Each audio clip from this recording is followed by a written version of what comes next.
All right, Martin Popoff here from the Contrarians, back with a solo show opining about productions by band. We're going to look at Kiss today. We're going to look at the entire Kiss catalog, and we're going to rank them by sound quality, by production. How easy on the ears are they? How pleasing on the ears are they? How irritating are they? So we're going to go through the Kiss catalog that way. And I'm always amazed how a lot of super smart people that we talk to all the time. There are certain ones that say, I pay no attention to lyrics. There are certain ones that say, I pay no attention to the production. Or I know nothing about drumming. I've never thought about the drum sound. So everybody has their preferences when it comes to these albums. But I am always amazed how many people don't really think about the productions at all. And so I thought this was an interesting exercise. Before we start, though, I wanted to mention Waterstones just until October 17th. So hopefully we're getting this up today, which is the 15th, but only up to the 17th. Waterstones for UK customers is doing a 25% off thing on advance orders of my book called Kiss 76, which is out in February 2026. And also, by the way, at MartinPopoff.com, I still am selling Kiss at 50, which came out, I think, last year. Anyways, there you go. That's at MartinPopoff.com. Let's get to it. Kiss productions ranked, Kiss albums ranked by productions. I'm doing 21 albums here because I do have the Alive 2 studio songs in here. I'm starting at number 21 with Psycho Circus, a horrendous production by Bruce Fairbairn. May he rest in peace. I've always thought this was, this is in that weird space where what do you do when you're a punk band and you come back? What do you do when you're the Stooges and you come back?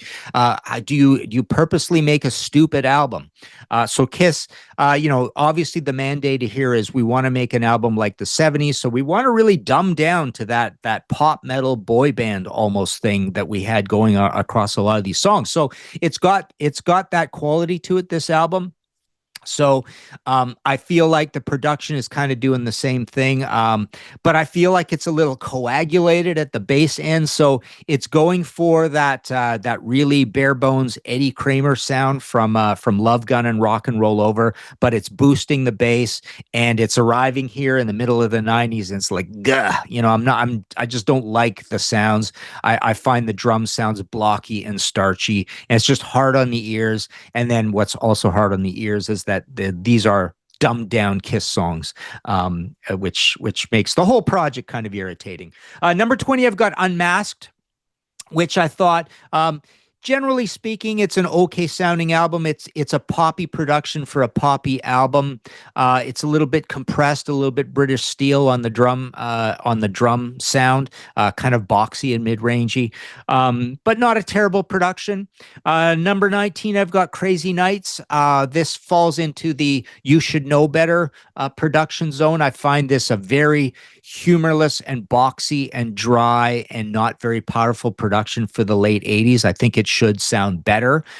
Kiss try some very they all across this catalog, they try some very extreme things, and I laud them for that. Their albums mostly sound very different. I mean, you can clump them together in pairs and trios and stuff. But yeah, I think there's no reason for an album to sound this bad in 1987, I guess it is, right?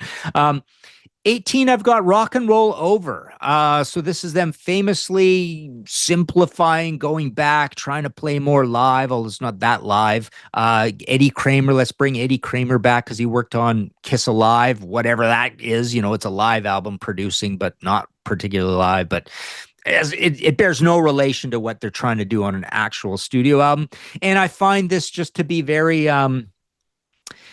kind of noisy and mid-rangey and no power at the bottom end, very sparse, not a lot filled in, not enough doubling up of things. So yeah, I never liked the production. Same with Love Gun, but it's a little better. So I've got it number 17. Number 16, I've got Hotter Than Hell. This one everybody complains about. It's the band's Born Again, Black Sabbath sort of thing. Very thick and extreme, very muddy at the drum end. Yeah, very much Bill Ward from Born Again at the drum end on this. So yeah, crazy sound, but very powerful at the same time. Radical, probably not done particularly on purpose for 1974, Kerner and Wise kind of thing. But it's one of these love it or hate it ones. And a lot of people love the production, but a lot of people don't mind the production so much to make Hotter Than Hell their favorite Kiss album of all time. So I see a lot of that as well. Dressed to Kill, I've got at number 15. They complain about the production of this. They complain about Hotter Than Hell as well. But Dressed to Kill is just very polite, high fidelity. You've got those acoustic guitars mixed in with things. It's just a very sparse, pert, poppy, energetic sort of production sound. I like it. It's high fidelity for 1975 for a band with no money. It actually is very high fidelity. So that's kind of cool about it. But yeah, very different from Kiss and Hotter Than Hell completely.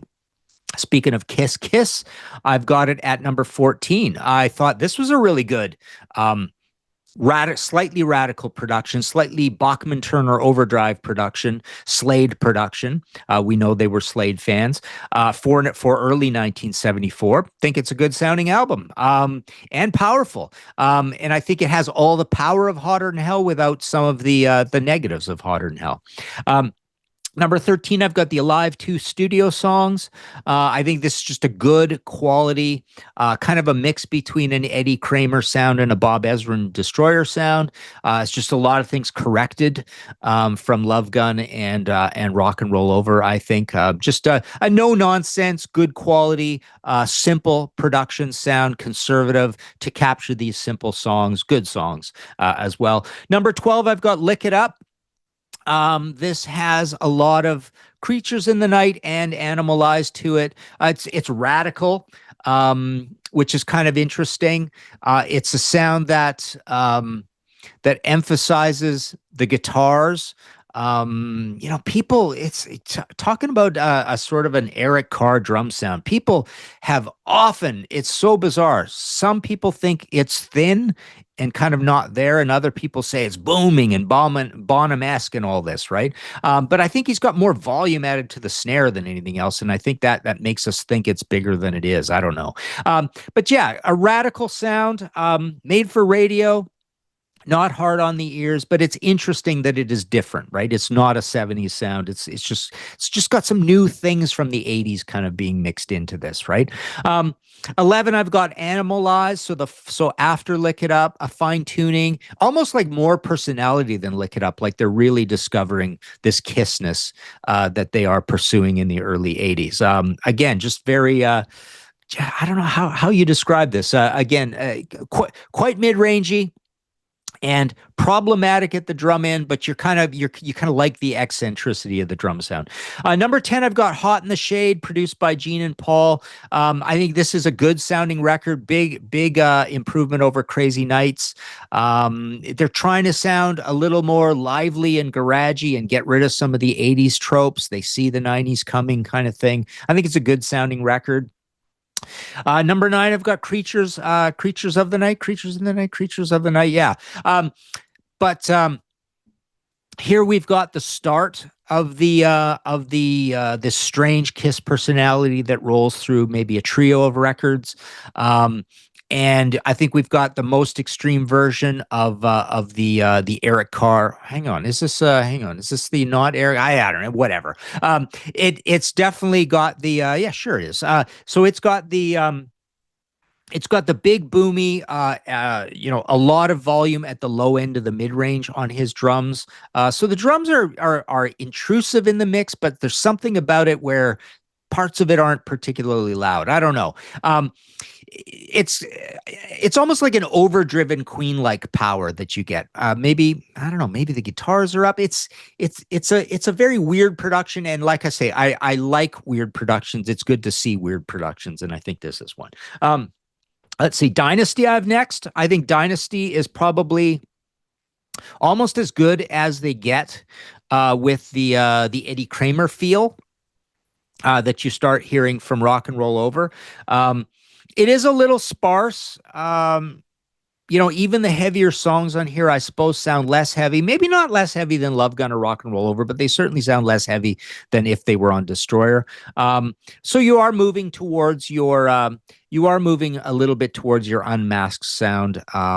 But yeah, pretty good sounding album for that Eddie Kramer philosophy, even though it's not Eddie Kramer. So number 7, I've got Asylum. This is my favorite of the 80s Kiss albums. I think this is the highest quality in terms of it's got a little bit of that Kiss personality from the early 80s, but I think it's really high fidelity and powerful sounding. Great guitars, great high end, great bottom end. I think it's the most high fidelity album they have in the 80s. And number 5, I'm going with Destroyer. So Destroyer is the kind of record that it's produced by Bob Ezrin. It's beautifully produced. There's a lot of ear candy. There's a lot of challenges in here. I think it's a really good sounding album. The heavy stuff sounds heavy. Not crazy about God of Thunder or King of the Nighttime World production wise, but you hear everything in all its full glory on Detroit Rock City, for example. I love the massaging into the acoustic guitars. I think they do that well here. And yeah, you've got a lot of challenges with Great Expectations and Beth and stuff. So yeah, I think Bob Ezrin does a great job. Famously, there were a lot of complaints reviews-wise, and the band fired Bob Ezrin, and then now it's considered an absolute classic. I think it's my favorite Kiss album.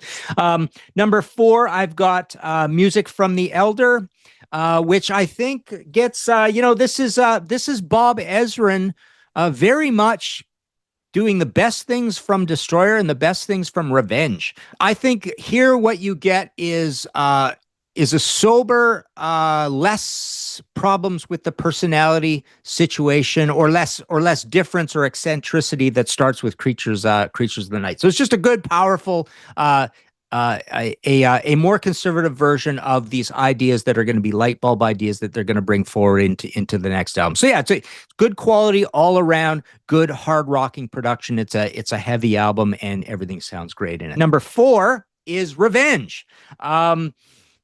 So this is Bob Ezrin in 1992. This is a really good quality, tough, powerful, heavy, good bottom end, good mid range. Doesn't go too crazy on the high end. Nothing eccentric about it at all. Just kind of a good quality modern version of a 70s production sounding album.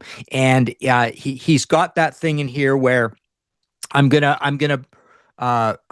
not arrange too complicated or too much ear candy. It's going to have the spirit of early Kiss, but just absolutely locked down, perfect production. So I like that about it. Number 3, I've got Carnival of Souls, because here I do like the grungy, bassy, a little more vital, a little more lively production. It's a little more, it's a lot more eccentric than Revenge. And Revenge sounds like an expensive sounding production. This doesn't sound particularly expensive sounding, but it sounds live and visceral and raw. And I like, where they put the muddiness. I like the high end. I like the tom work on it as well, from Eric. So I think that's a good sounding album. And yeah, very controversially, I want to laud the band for the production quality that they get on Monster number 2 and Sonic Boom number 1. I wanted to put them here to make a point that I think they make some really good choices, and there's no particular 80s travesties in here. There's no particular 90s travesties on these 2 records. They've got kind of a swingy, garagey quality when it comes to cymbals. It's got a joie de vivre to it. They're just really good quality productions that also don't go over the top and become way too perfect. So that I like about it as well. It's almost like Gene and Paul are again, like Bob Ezrin on Revenge, are honing in on this idea of giving a touchstone to the simplicity, to the boy band vibe, to the pop metal spirit of the band in their golden period in the mid to late 70s kind of thing. So I like that about them, and I wanted to put them first because at this point, there are other pitfalls you can do. I don't know where these even fit in the whole loudness wars thing or brick walling. You guys tell me in the comments, but that's something that I still have a hard time wrapping my head around, and not really understanding. So maybe there's some travesty here that has been long talked about that I don't know about, but I just think they sound really good. So there you go, my top 5. So there you go. let us know in the comments what you think of this. I know this one's kind of contentious, maybe even a little shocking. But there you go. That is looking at productions. Check out our Patreon situation, gets you on our panels. Check out Grant's Rock Warehouse, our attendant sister channel here at the Contrarians, and check out my books at MartinPopoff.com. I am still selling. I'm only selling a limited number of my titles anymore, but I am still selling this this whole Kiss at 50. You can get that. This is a nice full-on production with great pictures and great text and all that fun stuff. And yeah, in February I've got Kiss 76 coming, and but right now I've got this big massive Iron Maiden, Dio, and Deep Purple, and updates of my Max Webster, Merciful Fates, Scorpions, got all those in stock as well. So the tariff situation's kind of leveled itself out, but I burned by that situation. I haven't gone fully back in. I'm only selling about 30 titles kind of thing. So there you go. Go listen to some Kiss.